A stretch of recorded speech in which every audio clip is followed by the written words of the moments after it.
Anamoah sewa mi he ene en face nsema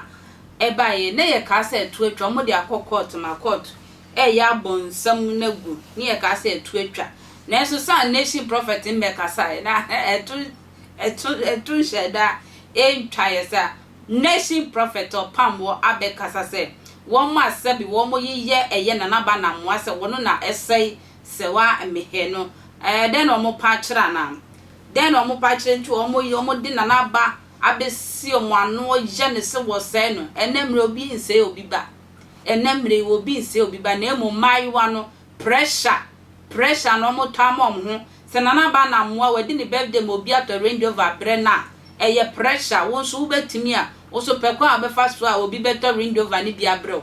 na ba atoka wato fridge wato sei owo fie na wo hwe na pressure no de mawa na se won ye ni brefo a na wo se wo pese du ba bia na ba na moa edu na wo so mia ho na bo abosum na ye adwumaden ono kwa afa so nya enhwe ho wo so ye adwumaden na wo so nsan kasa na ema ni bi na sa sabe nkwase ada pa na mutwa na ma na boan wono de won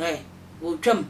obi amefa na no ensi na ba na moa ekwampa na onam so no ono na nyame ntam asema won bo ne bra na emo kaya se na ba na moa opena sempa into omenti obia e wo Ghana memo me enko nation prophet wo enko fa nanum nsembra oba adamfo etama ne boy guys eya adamfo a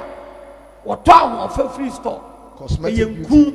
cosmetic beauty ni your friends say facial beauty my god na de eya ahun fa wo nyame de amana nkasa ne no obosi no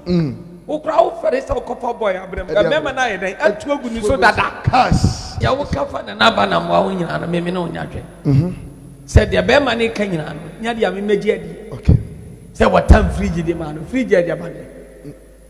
fridge adi abade fridge eya japade ya tam de mo obi say wo de die say wo banti na de fridge dan say e ho me madwen ko auto pressure ma guess na wo kan nyina pressure na wo so auto ma wo ka say e man ye ni brefo pa enyo na auto pressure ma obi na woni bria dia na wo fuma dia and also obi bia wo pressure wo nsa be de e be kan bi that's right obi auto pressure ma obi that's right ne mo so ni bria dia and obi abraba wo bon auto pressure ma nation prophet one and no na auto pressure ma obi wisdom is talking ne ni bria dia and obi abraba auto pressure ma odi for that one ma odi ni birthday so na saying na Range Rover ana pacho odi flower tare ho abra wo adwuma mu no ana be to social media say obi ato Range Rover brand new dia bre no and different pacho eno so be yasem kase pa Ghana na eno so say Range Rover no so na say abrante bi ene toma no sa betwi na de koi otoma baba wa eno sa be fa na de abatam na Range Rover no ko eno enya asem bi asof me betimi dim ka ma sofo be bi aso jiwe financial yes sir asem bi o asem bi enim ya wo ka se odi bo pacho me nua ma no omo dabi tie dia me ka choni se ka ni si ho wan twra mo ho se me latest car mato wo nyina onyina wo ka sa be pacho be gina ho e ka se ni latest car mato also bi na atọ de abrem obi na atọ de abrem ni pena sa be fa wo be so bi na atọ de abrem so won fa ni birthday ni pena sa be fa kwa sa birthday no wadi abeti ni pena be fa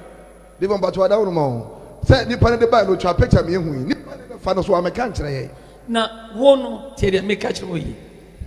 dia wo pesa wo kire sa na ba na mo anya no wo ai bi da pacho ada wo mo wo ai bi da say adebon yes ma brabo na okay wo ai bi da e pacho me nye bi da pacho oso for safo before na ba na mo anto pressure ma wo e ma na na to pressure mo mo a ekunkum wo mo onko obi afie and on force obi ase on so my senti ye bi did you understand yes sir father kacha nsa me chia me dondo me penase that's it before entino on top pressure mo bia na bra ba wo bon on ka se be bobi and on ka se sunya no eyew enyew ono na brabo ono obi eni asem somebody's life is not your life ana bana maradi shira no amen sir abrante na sam na walk na man ko yama mbu ko say na ba na mo be ka jira ni esa ma ne ge foforo yes sir ana abrawan kan trege the one ne tie no na sama ba na ko kan so ni paponi ni prophet Owusu Bempah sani ya wo kase ya twitwa nsem bi asie ni munsam kra no me ntie mpo ana sa de no kwamenye bi da yes nti misero ebi an say sofo bi ne ne ba bi na ye ya kosho mo na nyamia enya ha wasam no kwa mentie me ba we pacho me yankasa osofo safo yes sir father aya ene no odi kiram no kan se da bi yes sir on hwe me bese metie bibia yes sir father the Radin na kabia no ka me bese metie yes sir you do understand odi for haya haya enti sofo chief there me kra sansa me nimi so on the phone so yes me sero me ba we ene na de kiram me na me se da bi enwu ya de wa kabia no e wa Radin sem yes sir enti osofo Owusu Bempah so me ne ka kire wa nipa ni prefer ba bi wo nim so onyame ne ka kire on so de na minim kwa fa so Radin ka sa se hallelujah enti sa de ni nsiye mini adaje kura me di kwati ko bi nsamasi ani enti misra minim hwe se na maka no bokoi sa ne tie sa anane san akire nsam sa bagiridia na ade asamba no minim ho hwe menteda